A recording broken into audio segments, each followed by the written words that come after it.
And we are going. What's going on with everybody? It is your boy Eric, aka Young God, coming to you live in the Green Dungeon, giving it to you real raw, rugged. And I got somebody on the other line. I'm gonna let him introduce himself. What do we got here today, man? Hey, what's going on? My name is Ian, but I make music as Dawuna. Hey, man. You know why I'm excited for this? Because this is a very different interview for me. This is different because I like to be super duper prepared and know what's on top of who I'm interviewing and whatnot. I'm not gonna lie, I could not find a lot about you.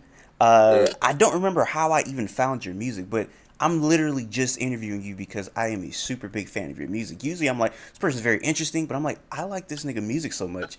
I want to learn about him from himself. Like, I read the Guardian interview. Outside of that, I was like, I barely know what this nigga look like. You know what I'm saying? So I was like, so that's when I seen. I was like, damn, this nigga got some nice ass hair. Like, I didn't even know that. So I'm very excited to learn more about you, man. How you doing today? I'm doing good. I'm cool. I just got back from vacation, so I'm chilling. I'm just trying to recover, really.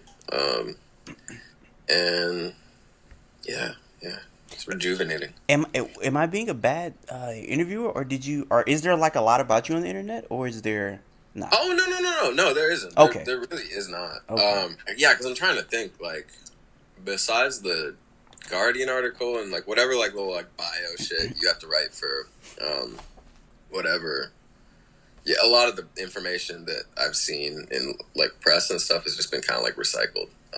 So, which I guess is how it goes. But yeah, no, there's not much out there.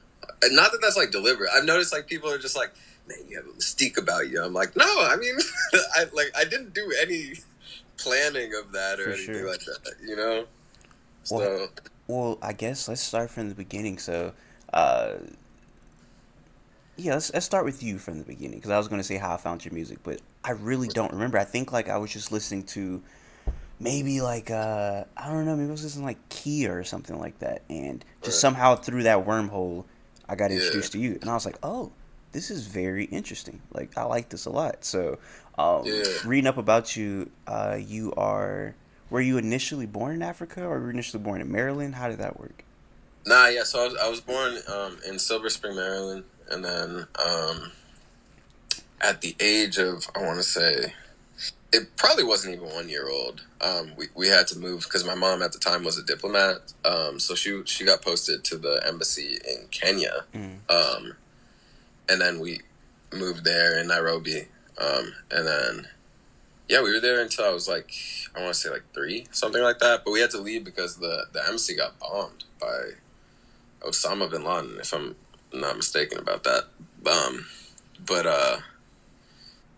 yeah, it got bombed, and she was like, I guess, yeah, I mean, she was heavily involved in the bombing. It was like a traumatic thing. So I guess the government was like, yo, you needed to chill. And unbeknownst to her, actually, at the time, she was pregnant with my little brother. So it was good that she kind of stepped back for a bit. We moved Around back what to year was the this, by the way?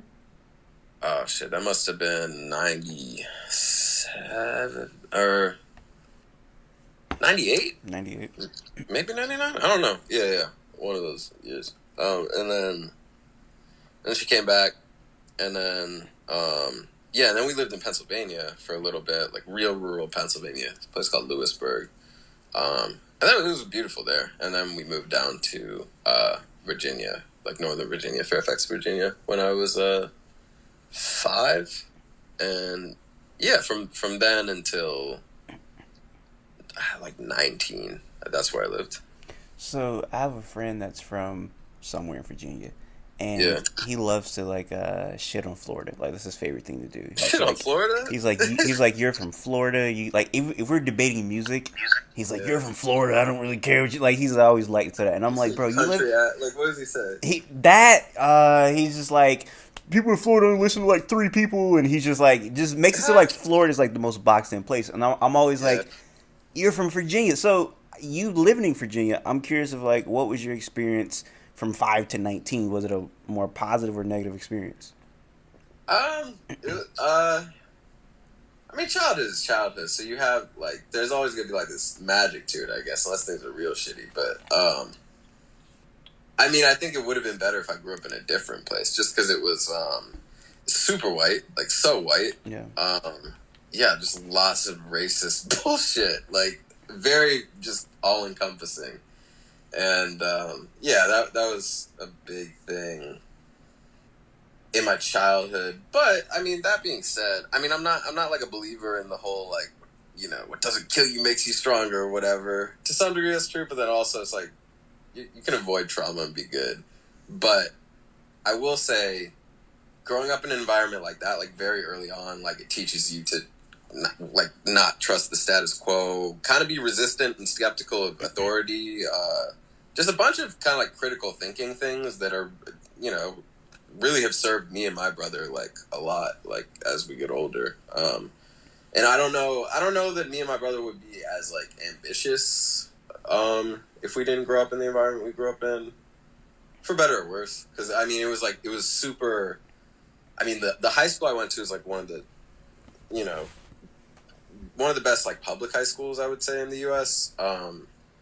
Which I mean, it's good you get a good education, but also like the standards and expectations are just crazy high. And there were like 8 suicides there in the 4 years that I went there. And yeah, you had like Washington Times or Washington Post like writing articles about it, being like, "What's going on at the school?" But it was really just, I mean, it was just pressure. Like it's a very weird place to grow up, Fairfax, Virginia, because it's very like I guess like economically homogenous, or at least it seems that way. Like everyone's parents kind of do the same shit, or if they don't, I guess like you don't really talk about it or whatever. Either way, it's like a diversity of lifestyles is not at all represented. So like you grow up, like I didn't think it was possible for me to be like anything related to like an artist or anything like that, because there were no adults like that, in that environment. Like you didn't hear about that ever happening. So yeah, it was a strange place to grow up. Like, yeah, just very like kind of like racist and high pressure, very like academic and scholastic. And then, but then I moved at 19. I moved to Richmond, Virginia, because I was like, I want to get as far away from this shit as possible. And it seemed like Richmond was like the closest place. I mean, you had DC, but I didn't really know. It didn't seem accessible. And Richmond just seemed like they had their own thing going on, and they had like a few artists. I mean, like a big artist that like in high school, me and my bros would like constantly listen to, was Lil Ugly Mane, and so and he was from Richmond, and so like we knew like, okay, something like that's going on over there. And then later, like once I got to Richmond, I was like, oh, there's also, I met like Chino Moby, he's also there, and although you wouldn't really know he's from Richmond, I don't think he even is there anymore. But at the time, he was teaching at VCU, but which is like the big art school there. So basically, my friend, like my childhood friend, who I actually made music with over the years, he went to UVA at first, like right out of high school, and then like transferred to VCU mainly so we could do like music shit. And then I went there, and then I like slept on his floor. My housing situation was a little bit insecure for a while, but it was fine because I was able to like record music, and that's all I really cared about. So I left. Yeah, so 19 years old, I leave. I'm sleeping on like floors and shit, but I'm able to at night kind of sneak into the music facilities at VCU because I lived on campus there. And by on campus, I mean like there's just huge parts of the downtown Richmond area that are VCU because it's just kind of a cancer that's growing on the city. But so we were there, and then yeah, I would pretty much from like 9 p.m. I would just bring all my shit, like a cello, like a big ass synthesizer, like multiple backpacks filled with gear. I drag it over to the black building, and then I just wait for one of the music students to like come out, and then I just like bring my stuff in, post up in a practice room and just record all night. It was cool. I became real cool with the like all the jazz kids. Like everyone there past a certain time was like a jazz kid because they were just like the most studious and dedicated kids at the school. So I became cool with them. A lot of them like started like playing live with me. So yeah, and then I mean I guess I might as well just like narrate all the way till when I left Virginia. But So I was there Well, hold until on. Before you what do is that, it? I said, hold on. I still want to stay in Virginia because I have questions about Virginia before Oh we. So yeah, yeah, yeah, yeah, yeah. so Feel free to cut me off because I can ramble, bro. I can go for a while. no, for sure, for sure, for sure, for sure. Yeah, because you said some interesting stuff about Virginia that made me think. Because one being with the school, because that's something that I can relate to. Like my ninth grade year, I went to, I guess would be considered one of like the more it's like a college prep school, so it's like one of the better Gotcha. public schools in America, and Gotcha. very like you said, it's pressure, Mm-hmm. no suicides, but there were definitely multiple like bomb threats from kids, and they. Shit. And it's funny because these little niggas are smart, so it's like Yeah. they was like, oh, this nigga might know how to build a bomb. You know what I'm saying? Like these, Yeah. Yeah. they're like this nigga might know what he doing. So that's Yeah. actually evacuated school. So that happened multiple times. Um, Yeah. but yeah, I know exactly what you mean when you say this that pressure because it's like Mm-hmm. because Donner Cookman is a medical school and it's right next to a Mm-hmm. hospital, so you're going to the hospital sometimes to do medical stuff, and Mm-hmm. everybody's literally there to be either a doctor, some type of like nurse, something like big in the medical field. So like everybody has Mm-hmm. high ambition. So I think that Mm-hmm. is kind of like a double-edged sword because on one hand you are around people that are ambitious, you are people that are like Mm-hmm. hardworking and people that's not Mm-hmm. slacking. So it's like, oh, that's those are good traits to have. But on the other hand, Mm-hmm. it's like, is it healthy for a 7, 16, 15 year old to like have that much pressure on them? And you know what I'm saying? So Nah. it's like a big double-edged sword. Yeah. And also it's like you don't know what the fuck. I mean, I guess the whole thing is like you want to prepare kids to do whatever they want. But there's also this huge element of expecting, at least in my school, and I guess yeah, it's from the sounds of it, like yours too. It's like expecting kids to go down these set paths when it's like, how would a 16-year-old know that that's what they want to do? It's Yeah. impossible. Um, I think that was the biggest factor that really like made kids like depressed and stuff. Made me depressed too. When I was going through it, was just like, yeah, I didn't see myself in these lives they were trying to steer me towards. Yeah, Being in that city where you said it is predominantly white, right? yeah, yeah, yeah, yeah, yeah. Very white. A lot of Asians too. Like a lot of Asian people. Like most of my friends growing up were Asian. Okay, so not a lot of people that look like you though. It sounds like. Oh fuck no, no black people. Okay, so Unless you went to Woodbridge, but you never went to Woodbridge. So okay, yeah. okay, so not a lot of people that look like you. So did you have like identity problems growing up? Like, was it hard to like know who you Oh, for were? sure, For sure. for How did sure. you get over that? Yeah. I mean, so you have your whole environment is telling you that being black is bad. It's gross. It's dirty. It's man. I've had so much racist shit said to me over time. But I think around. I mean, one thing that I did always have was like a strong sense of like heritage and culture because like through my dad, like we're like because he's like first generation. He's straight from the village. Like he grew up in the village in East Africa. So and we had like a bunch of our family, or at least like Ugandan people. Most of them were in our clan that we hung out with. But that I guess that kind of stopped past a certain age. But you'd have like play cousins and shit, and like be meeting up with people, like um. So and yeah, in our cultures, it's also just like if the person is in the clan, you kind of grew up with like that's your cousin for all intents and purposes. So we had our cousins and shit, but after a certain age, I would say, yeah, as we were going into our teens, yeah, like my parents split up and they got divorced, and it just became kind of like this nasty divorce situation where,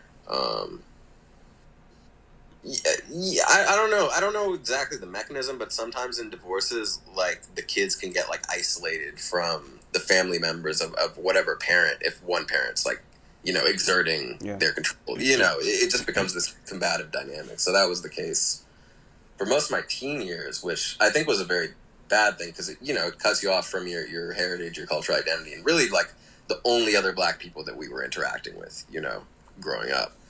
Um, so what kind of brought me back was, yeah, I mean, black music, like, but specifically like D'Angelo. Finding D'Angelo was a huge moment for me when I Mm. was like 16 or 17. Because it kind of, I mean, yeah, black music never left me, so that was a good thing. That was always I always felt like connected to the culture, I Yeah. guess you would say. I just couldn't really talk about it with anyone but my brother, but you know. But then, yeah, like 16 or 17, I was on some website, and then someone had like posted a thread, um, where they were asking for like recommendations of like, so, oh, okay, yeah, they posted Channel Orange, like the cover of Channel Orange, and they were just like, I need more shit like this, you know. People give their recommendations. And I'd heard most of the shit that people were saying, and then this person posted Voodoo, and he's like, and he posted the link to send it on. He's like, this is all you need.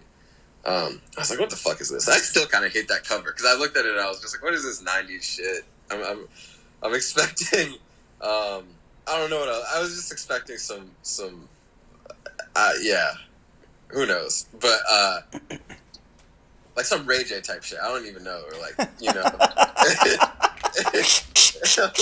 Niggas like gonna hear, all I need is one wish. He's gonna hear some Ray J. Nigga not finna one wish me. That's and then funny. I opened it, and then, yeah, it was the most beautiful thing I'd ever heard. And it cracked my head open, and it kind of put me back into, oh, okay, like, we're magic. Like, black people are magic.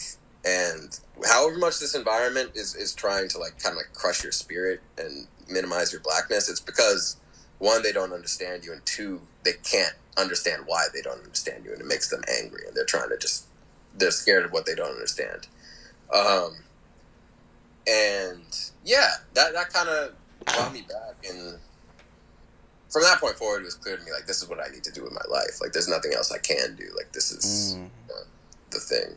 And I want to comment on all of that, but I do want to add a tidbit of something that I don't know if you know this or not. I found this out last year, so send it on. A little tidbit about that song. You know that's not original music?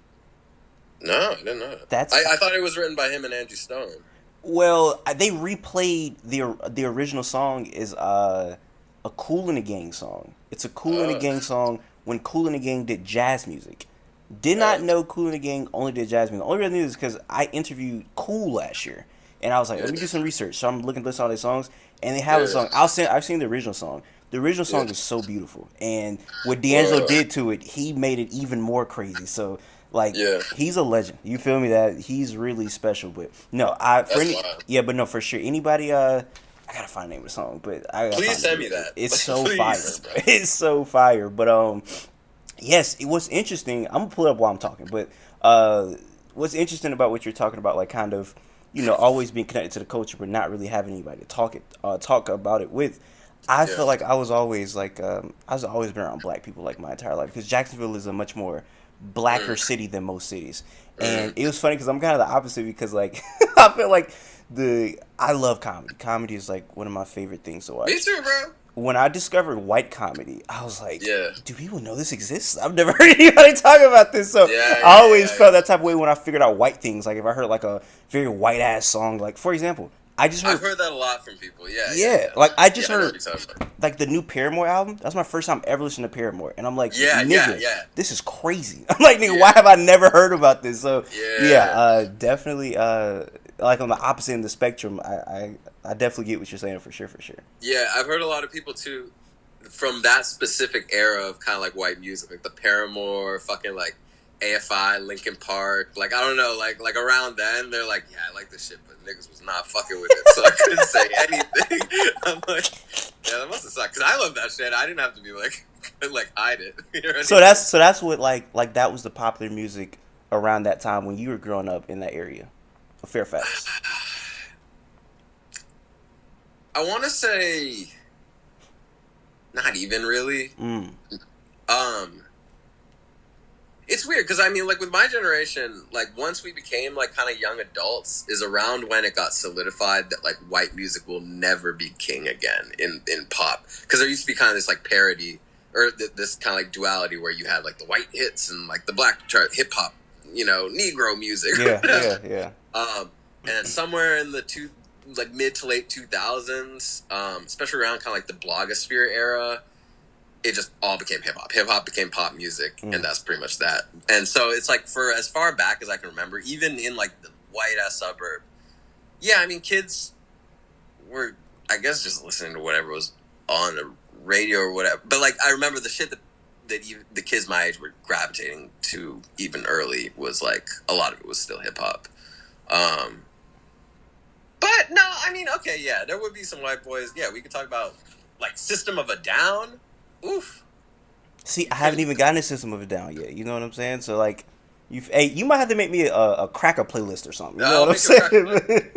Here's the thing: System of a Down, like all the other bands from that era, I like listen to on some like nostalgia shit, but it'll be kind of tongue in cheek. System of a Down is genuinely like incredible. Like they hold up to this day. Like they were really special amongst whatever was going on there.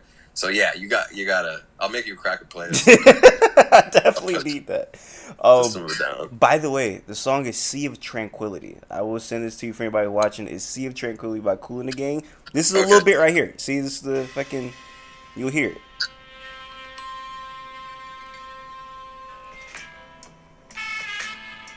Oh shit! It's crazy, right?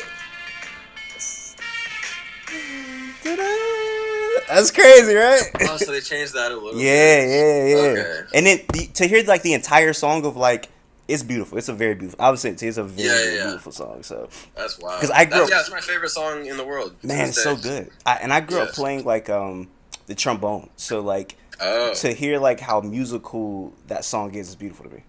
What made you choose the trombone? When they were like, here are all the instruments, and you were like, trombone. What made you? I didn't. So this is what happened. So I went to an art school. And this was middle school. I went to an art school. And to make a long story short, I went there in band thinking I was going to play the drums.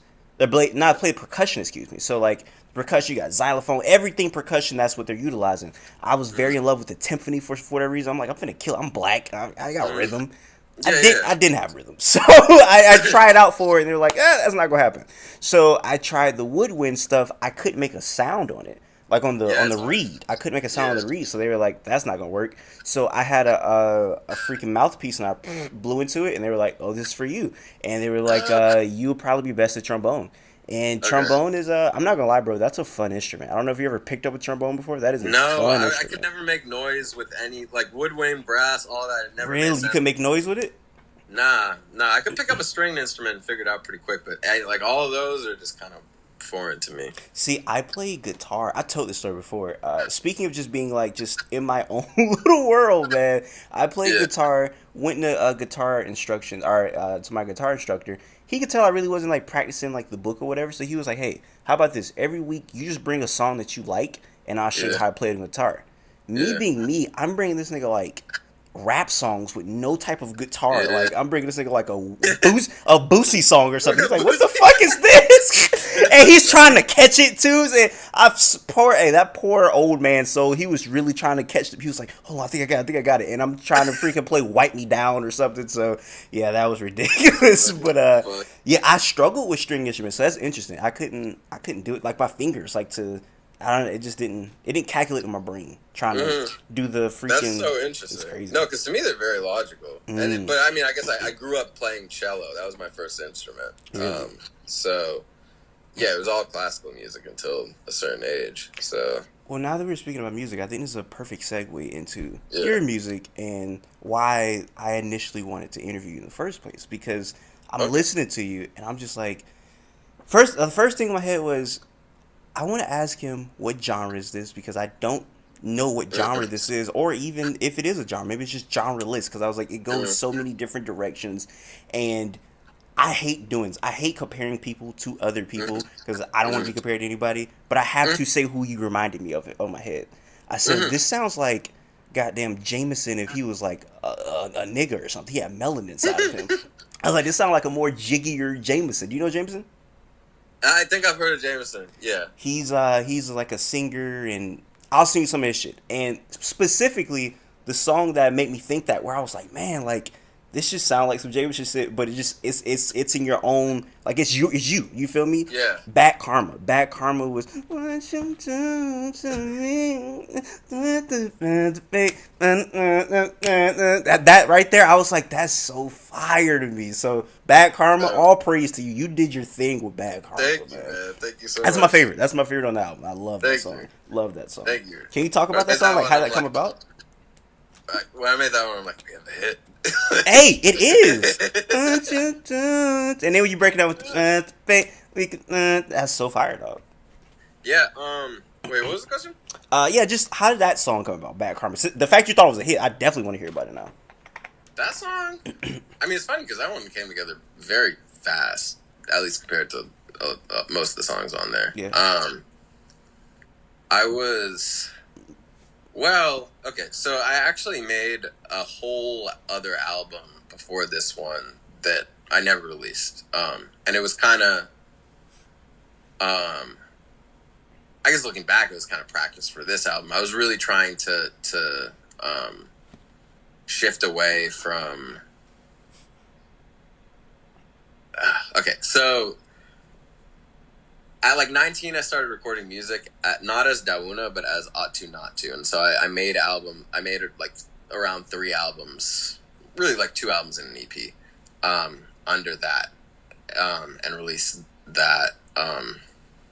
So that was really like the bulk of my like early 20s, and I was recording in a very specific way, and like I was kind of taking cues from a lot more like experimental artists and trying to like really like then like aesthetic and like feel and texture, like that was kind of the shit that I was really focused on, and it was a lot more like electroacoustic. But then around 2018, I was kind of like, you know what, I really love beat music. I really love like, music made by more like traditional beat makers or people, like that really focus on rhythm and stuff like that.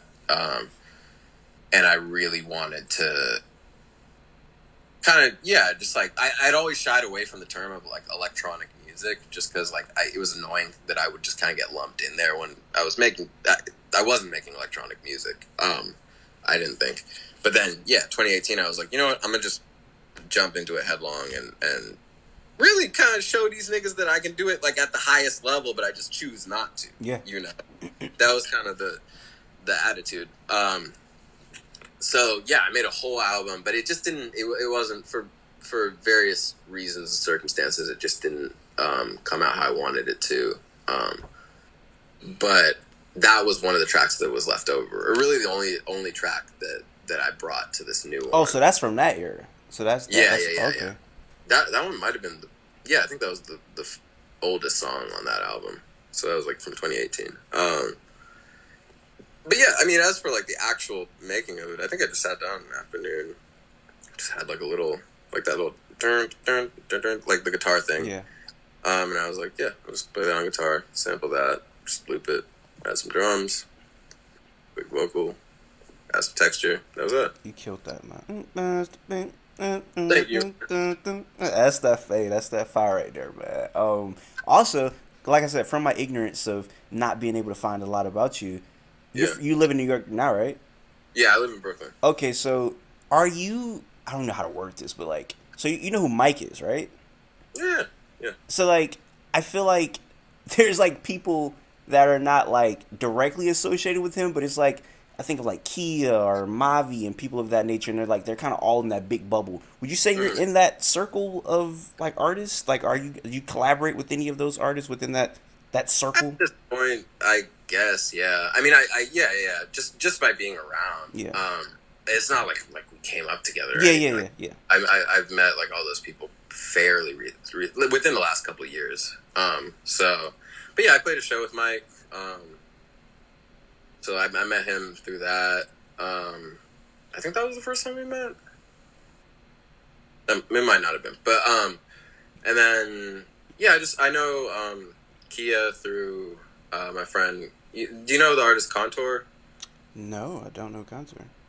Yeah, Kari Lucas. You should look up Contour. He's real good. Send me something for sure. Yeah, definitely. Yeah. But I met him through her, or her through him, and then yeah. Like a lot of people, it's just kind of like you just have mutual friends, and you like know about, you just hear about them for a while, and then you eventually just bump into them. The circles get like, yeah, they're weirdly small. Yeah, here. Yeah. And I think I heard you say earlier that you were East African, right? Yeah. My dad's Ugandan. Got you. Is both parents East African or just one?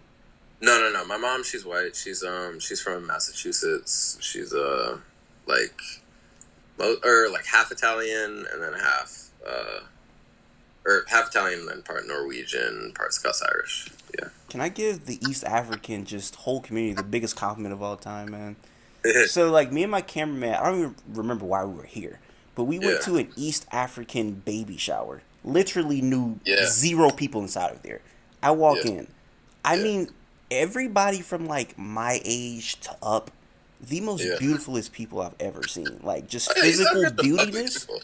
bro. Yeah. I think East African people may be the like if there was like a competition who's the most beautiful people on earth, it might win in East Africa. Like literally, Oh like yeah. the old women. I'm like, Yeah. this lady's like 60 and she's fine. She's beautiful. Like Oh what is yeah. like Me it's going to crazy. Uganda as an adult, I was like, what? Like, yeah. It's crazy. My wife's Ugandan, actually, so I guess it. So you know what's up. So Yeah, you I know know. it's like, I know what's going on.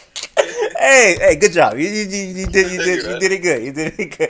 But Yeah. yeah, it's you know what? Maybe you can explain this to me. Is there because I know a few East African people, and it's like, Yeah. do you guys have just like strong genes and traits? Because I feel like when you see somebody that's East African, you can look at them and tell like, oh, that's an East Oh African yeah, person. yeah. There. I mean, yeah. There are a lot of like ethnic groups in East Africa that have like very signature features, whether it's like Habesha people or like various like Swahili speaking people, and like Rwandese people look very distinct. And then within Uganda, I mean, like my tribe looks more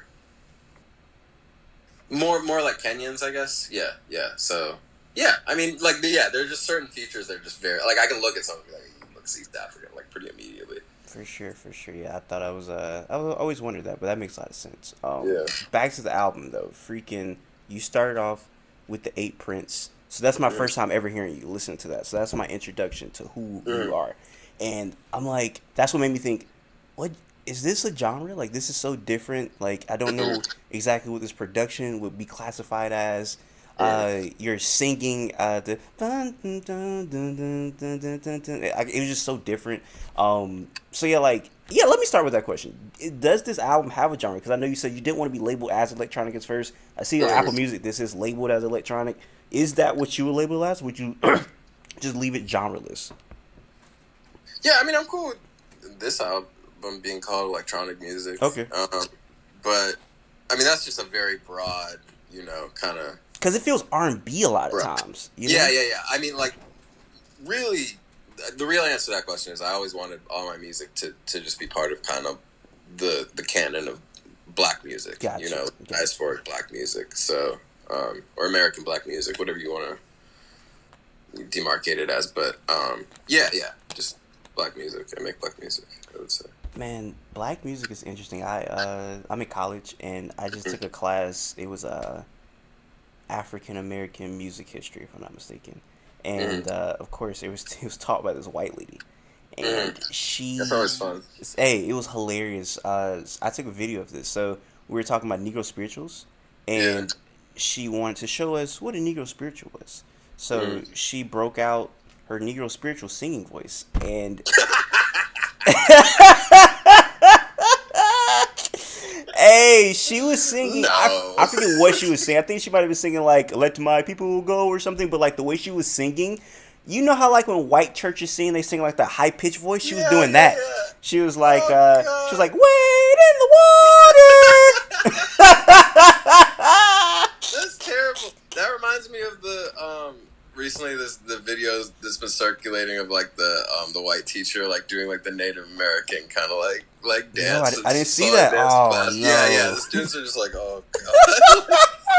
Yeah, it's really uncomfortable. That's like, yeah, I guess that's at least as uncomfortable. Like that's crazy. See, that goes back to okay. So, like I said, ninth grade, I went to that super duper preppy school, and they definitely kicked me out because my GPA was incredibly low because I just was not ready for that. So I went to Man, my that's fucking. hey. See, I'm conflicted by that. You know why? Because it's like I'm glad I went where I went because just more socially, I feel like I learned more being around black people. I was Yeah. around country hillbilly people. I just experienced things that I would have never experienced being at this super duper smarty pants school. But on the other hand, I'm like, damn, I wonder what I had like even more drive and ambitious things at that school. But as neither here, you know, I don't know. It's one of those things that I debate. You don't think so? because you can always, I mean, like my little brother's a perfect example. Is like he was never really like the best student. Didn't really, he wasn't particularly motivated. All he really cared about, like as a teen, was just kind of like making some money. So he would just like be selling mad Louis bags on eBay and shit. Like he was hustling. But then, yeah, he was like selling, doing stock trading. But then it was like at some point in college, he just got like the right professor who also became his academic advisor. He was his math professor who's like, yo, you know, like you're decent at math. Like if you focus on this, you can be very good at it. And then my brother just like went ham, and then he transferred from JMU to Brown, and then he graduated from, and then while he was at Brown, he did internships at Google, Facebook, like all the top internships in the world he did. And then now he's very successful. But it was like that kind of ambition or drive or whatever is something that I've seen you can kind of gain.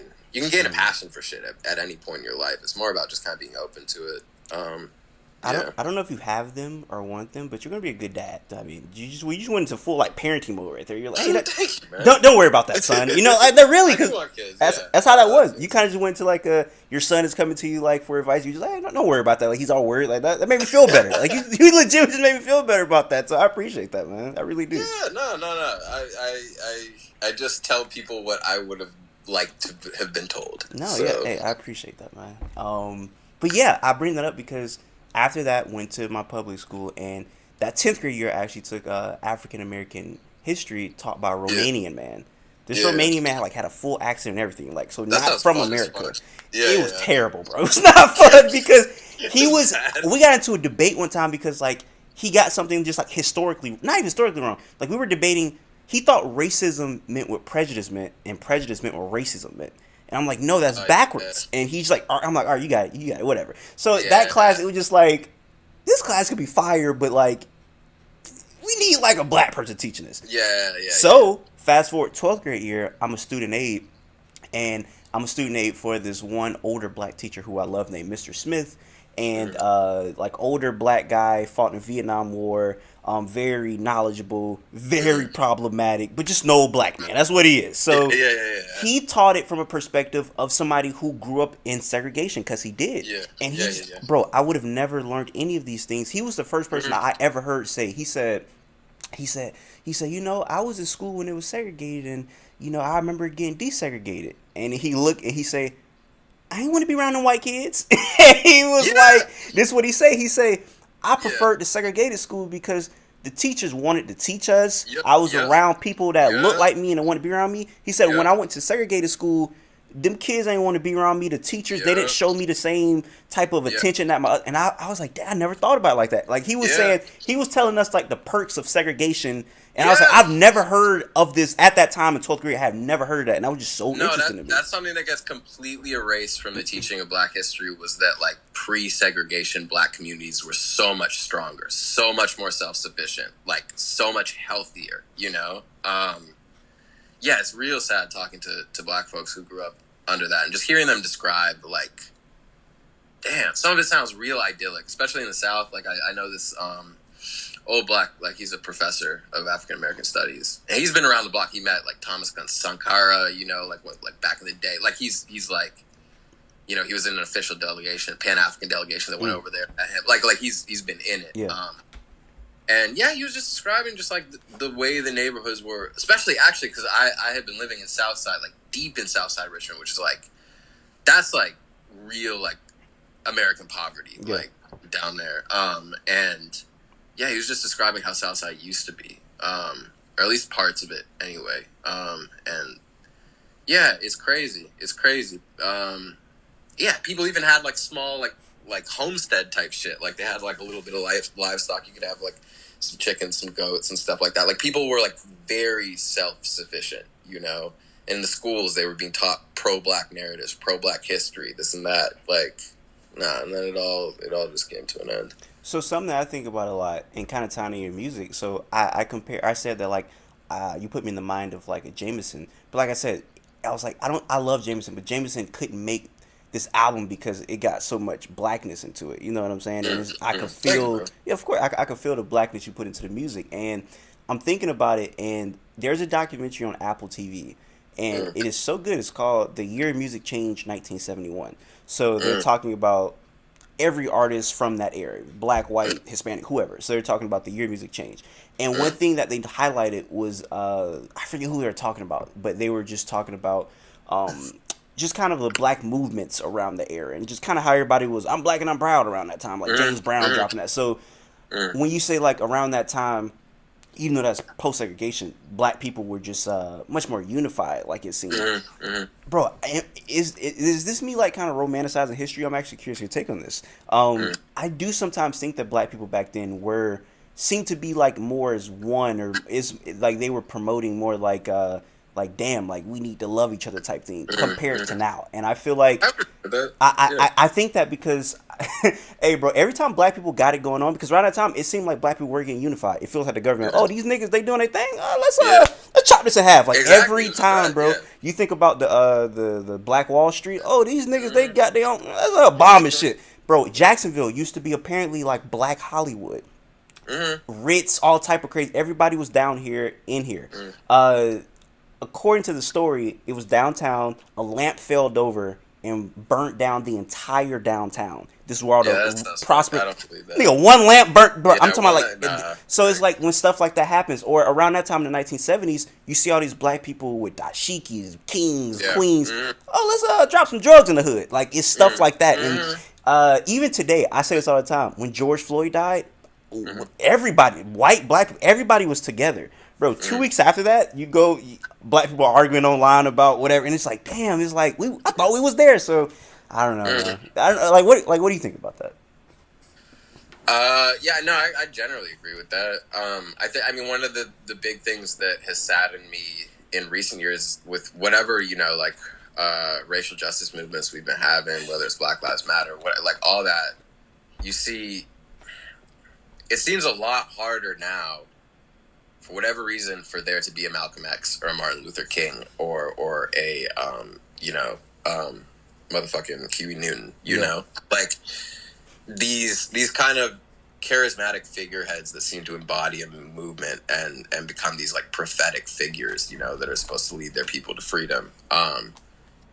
It seems really hard for people to galvanize around someone like that.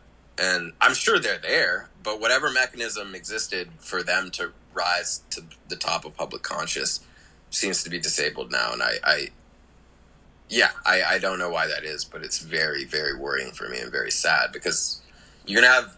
I mean, there are benefits to having a decentralized movement, but then you see exactly what happens is it just becomes diffuse, and exactly. they're not. Whatever momentum you gain is very temporary, and it's not centered around a core, like through line or core message or demand. I guess that's the bigger thing: a core demand, concrete demand. And so, yeah. So no, I agree. I think the black consciousness in this country was a lot more unified before segregation, and yeah, it just very literally came in and just split it up and divided it.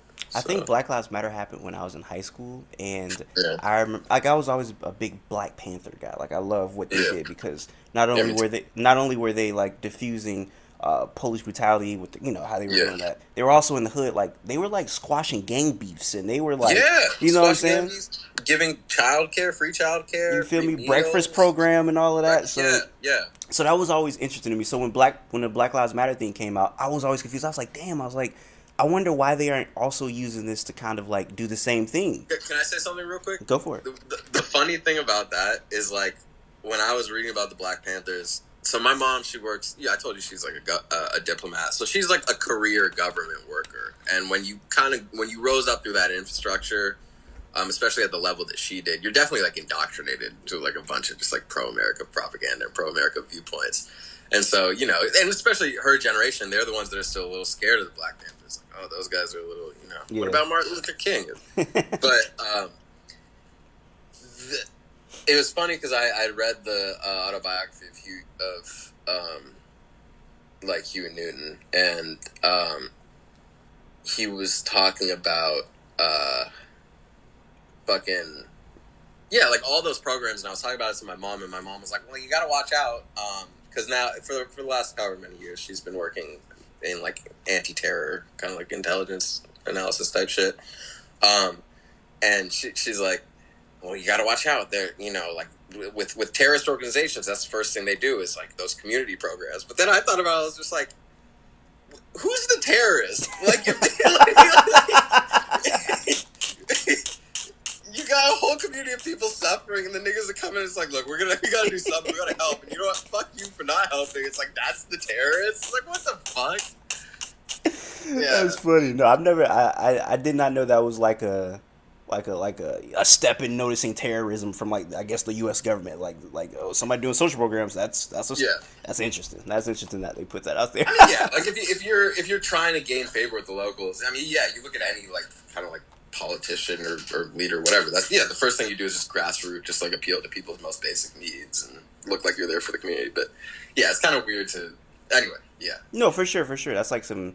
I was just watching the Jonestown, like, well, Jim Jones, like the way he like builds his code or whatever. Like it's Yeah, any it was cult type crazy. shit. You know what I'm saying? Yeah, So, yeah. but no, I think, yeah, man. I hopefully one of these days, you know, we can get back there. But hey, I'll leave this conversation on this note. My friend Rari, he is like the most, just he's just like a smart hood nigga who's just his brain needs to be studied. He says some very off the wall things. Man, And you this, gotta love niggas like that, bro. bro, this was so off the wall to me. And every day now, he said it's like in 2018. He calls me now and he just like, I told you so. So 2018, he says, hey man, if NBA YoungBoy ever picked up a book, that nigga might turn to Malcolm X. And I was like, what are you talking Yeah. about? Yeah. So fast forward, he always sends me like NBA YoungBoy's like big stop the violence.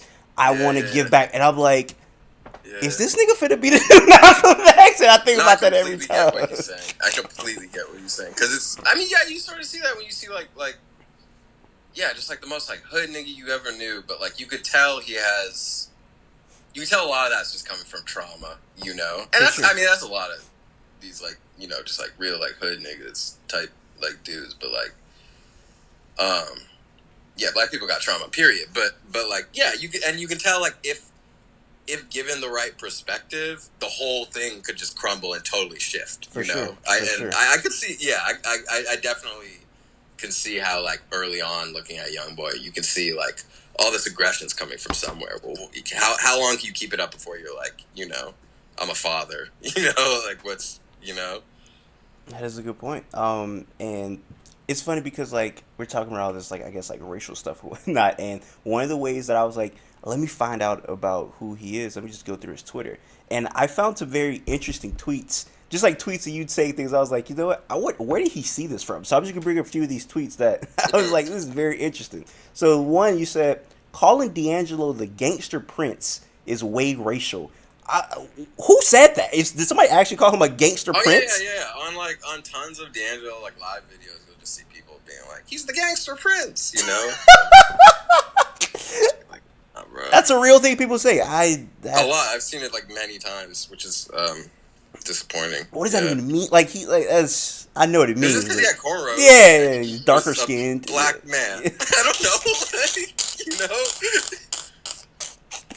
That is absolutely nuts. I would assume those are the same people for the next tweet where you said you're not roasting Gen Z lingo, you're roasting how black people talk. And Oh yeah. I thought that was pretty you interesting. go on Reddit, oh god. I think when I made that tweet, I was going through a period of like racial despair for a few weeks. Cause yeah, I mean that man in Memphis got brutally killed, and I was like, I'm not even gonna watch that video. And so that was on my mind, and then fucking then I think after that I was just kind of like with that kind of on your heart, like you're going in the internet and you're going in like spaces you usually go in. I go on Reddit like sometimes. I don't even have a Reddit account because I just like to have the most generic experience. And yeah, just going into threads and just seeing how fucking racist the average white person is, and you're just like, oh god, I'm just surrounded by these people. And then I've just seen so many times people being like, fuck, like lit, like it's not lit, like lit, like they're like making fun of, but it's like, no, you're making fun of black people, Yeah, like for sure. Gen Z got it from black people, all that slang or whatever, it's just how black people speak, and that shit, it annoys me. I got a question for you as an artist because you bring up the murder that happened in Memphis, and Yeah, I'm not even talking about just like black traumatic events, but just events in general.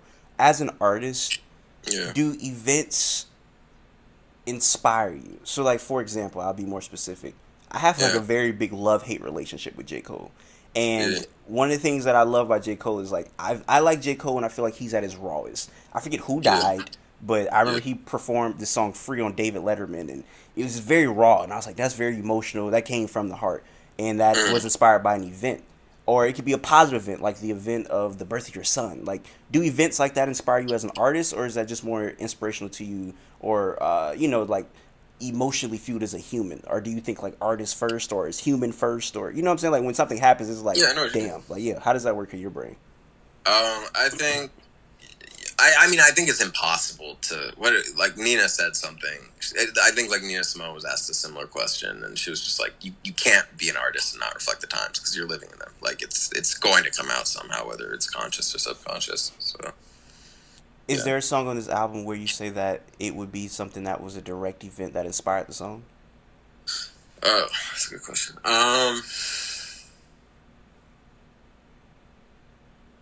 One, track two, track three, track four. No. Maybe the closest would be track three.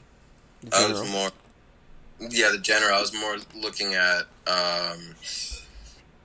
yeah, not any like one event, but just more broadly. I guess I was just looking at. I was thinking a lot about like U.S. imperialism, and I was looking about. I've always had a very complicated relationship with Barack Obama.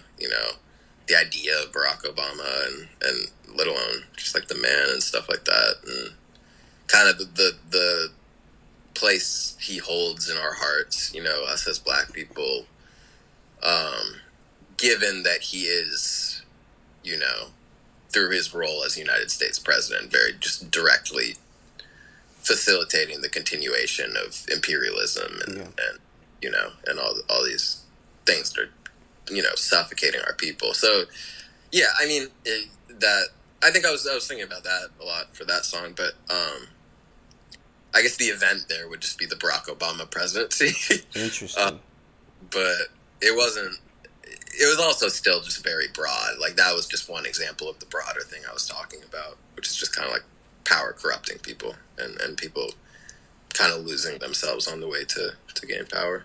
That's interesting. I feel like Cat Williams has like one of my favorite jokes about Obama, which I feel like made like sum up a lot of black people's feelings. He was like, when Mm. Obama became president, like the day after he became president, every black person went to their job just like turned up, like yeah, nigga, like Yeah, Obama, he is my president, da, da, da. yeah, And he was like 4 years later, he was like all that bass in our voice going. He's like, hey, he trying, man, the nigga trying. It was like it's a much more somber tone now. It's not the same yeah, thing. yeah, So yeah, yeah. I do think that that's interesting. The kind of the presidency and the idea of Obama inspired the general.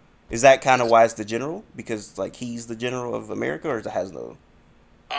Well, I think I called it the general. Also, okay, maybe the biggest inspiration for that, um,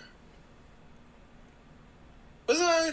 Yeah, it might have been around when I was making that, or maybe it was when I was like making it. I like trying to make a video for that, but like the movie Beau Travail, I think is how it's pronounced by Claire Denis. Um, that was a. I don't know. Yeah, like the song is just about like just some like general figure, Gotcha. Um, actually, no, I think I watched that movie like a bit after I made that song, but it's just like it could be the general, the commandant, the admiral, the president, whatever it is. It's all kind of what that's talking about. Got you. I do not want to keep you for too long, and it's funny because I feel like this is a pretty lengthy interview, and we talked about so much, and I, I was introduced to you through music, and I feel like we talked about more than you know what I'm saying. We talked about more than music than anything, so that was you're a very great person to talk to, man. I feel like just Thank you, people man. watching this, I feel like people would agree. Before we get out of here, though, you mentioned the movie. Do you have any? Are you like a movie guy? I was gonna say, do you have any movie suggestions Nah, for people to watch? I'm the equivalent of like a Radiohead fan for like Mm, for like not that well Radiohead's like my favorite band, so I'm not talking shit about Radiohead, but like the I'm like my movie taste is very I guess just basic gotcha. in the sense that it's like I generally know what's good. I generally know what certain groups of people like you know probably like my favorite directors like Richard Linklater, Linklater. I never knew, or or Paul Thomas Anderson, or Hayao Miyazaki. I love Miyazaki movies. They're so beautiful. Um, but yeah, I'm not like I can't. What's that nigga? He made Solaris. Fucking. Um, yeah. Either way, it's like yeah, like most Kubrick films, kind of bore me. Like I don't like The Shining that much. Couldn't get through Eyes Wide Shut. Shit was boring. Apocalypse Now is really good, but yeah, I don't know. I'm not a big movie buff. Got you, So got you, got you, got you. Well, hey man, is there anything you want to be known to the people out there before we get out? Get out of here. oh shit. I gotta say, well, one, thank you for the compliment. You're a very good interviewer. And then two, Thank you, thank I you. don't know, just damn, yeah.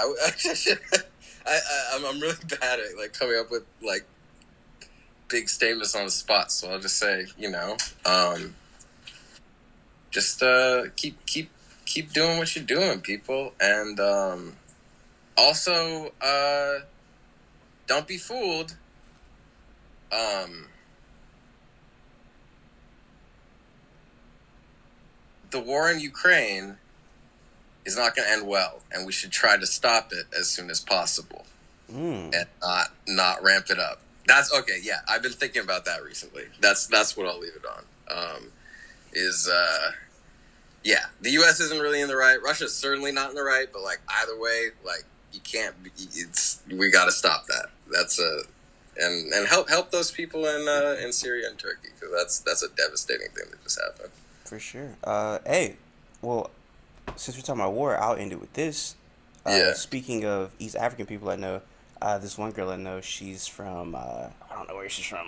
She never said that, but she's from somewhere out there. And she yeah, always yeah. tells me about the war in Tigray. And the war out there is, We're in where? I think it's Tigray. Tigray. It's in East Africa. And Oh, in Ethiopia. Oh, yeah. No, there's some real atrocities going on yeah, there. and Yeah, yeah, yeah. for the people that just don't know about that, just do some research. It's like you said, a lot of atrocities that just really, really, really Yeah, sad. yeah. Some of the most like bone chilling stories I've ever heard have come out of there recently, and it seems like a really like um impossible situation, just because like all the authority figures seem to be kind of like either colluding in some way or just turning a blind eye. So yeah, that's terrible, and somehow we got to fix that. But you know, Hey, throughout all this muck, I really hope that we get more beautiful music from you that kind of uplifts the people in such tragic times. So yeah, for everybody watching, I appreciate you guys. Until next time, I say what I mean what I say. Haters gonna hate, players gonna play, and you guys holler at your boy, and that is.